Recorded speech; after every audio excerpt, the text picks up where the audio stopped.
When I am not playing board games and spending time with my family, I am teaching history, economics, and government to 16 through 18-year-olds.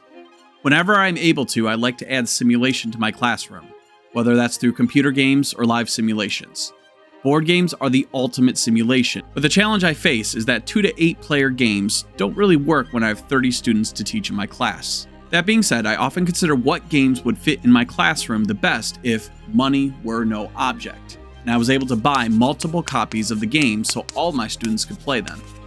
I've come up with a list of games I would choose for US history and why. There are a lot of other games I could choose, but the criteria I used were 1. Games I think students in general might actually be interested in playing once they had a handle on them, and 2. Aligns with history close enough to help students have a better understanding of the topics that I teach. The complexity level of many of these games are pretty high, so I would have to assess my students' readiness to take on the task of learning and playing these games. But these ones fit the bill for learning history. I'll discuss games about the Revolutionary War and the US Constitution when I go over games for the US government course, so smash the subscribe button if you're interested in seeing more videos like this in the future. This set of games will go up through World War I, so let's take our journey chronologically. The major overarching challenge for the United States at the beginning of our country's history was slavery. In Freedom, the Underground Railroad, players cooperatively faced slavery and tried to raise support for the abolitionist movement, while also actively trying to free slaves and help them escape to the North or to Canada. This game highlights people and events from the Revolution to the Civil War and would be a great conversation starter around many topics from the time period. The game has many people and events from the antebellum time period represented on cards in the game, and players need to face the challenge of not feeling they can do enough, fast enough to free the slaves and raise support. The nature of this game is sobering as a reminder of the realities present in pre-Civil War United States, as well as the people represented by the cubes on the board. But the game does respectfully look at a very difficult subject matter in the slave trade and slave catchers, and can be a great classroom tool in helping students understand the challenges that abolitionists faced when trying to free slaves in the 1800s.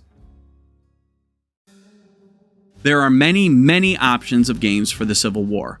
I'll go with the US Civil War, which was released in 2015. The reason I would choose this game is that it is widely regarded as equal to or better than the other Civil War games that are available. As an additional bonus, the game can be played as a full campaign, or it can be played in smaller single-year battles. This would likely be a game that I would play together as a class and have us make decisions together and talk through those decisions and see whether the Civil War would progress the same as history or whether our decisions change the result. In Great Western Trail, players are ranchers trying to get their cattle to Kansas City to sell, facing challenges along the way and deciding whether they want to make stops along the way. While this game isn't focused on particular historical events that are critical to our course, it can allow students to face some economic challenges that gets them thinking about life in the West. On its own, Great Western Trail is a very highly regarded game in its own right, as it is a game that has choices, but students can easily be guided through the experience by a player who understands how to play the game. It is a fun game that allows for a lot of choice and no dice rolls. The game allows for the Western theme to bleed through, though I would make sure that I am not expecting it to do any heavy lifting in the teaching of history, as there are many critical aspects of westward expansion that are not addressed here.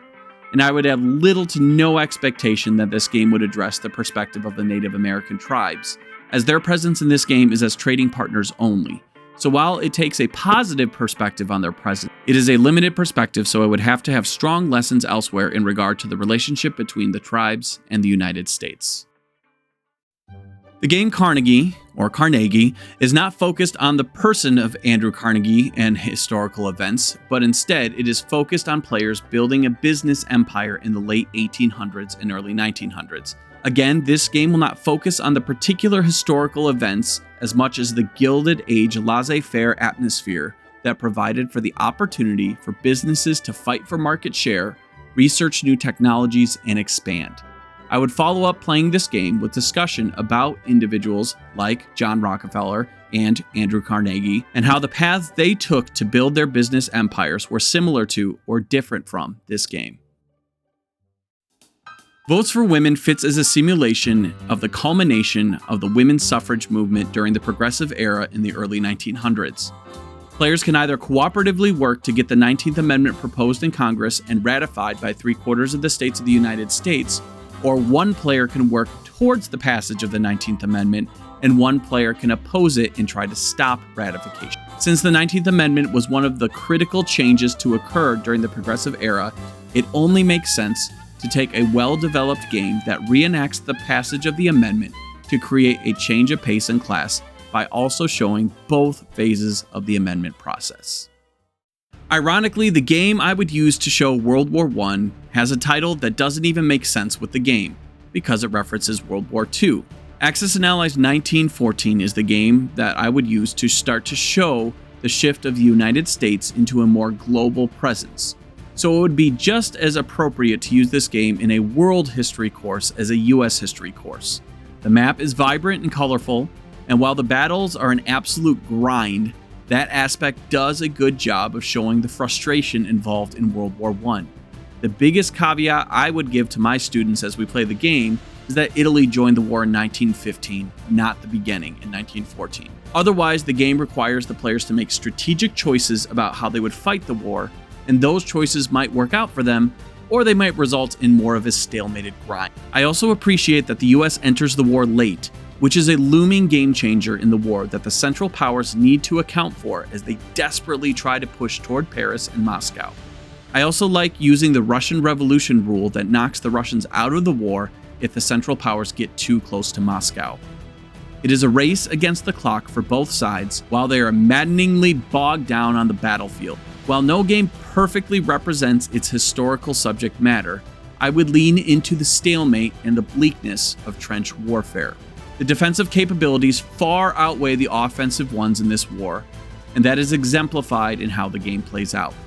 Strategic implementation of technology like planes, tanks, and artillery, as well as changes in the status of Russia and the United States, can make a major difference, just like the real war.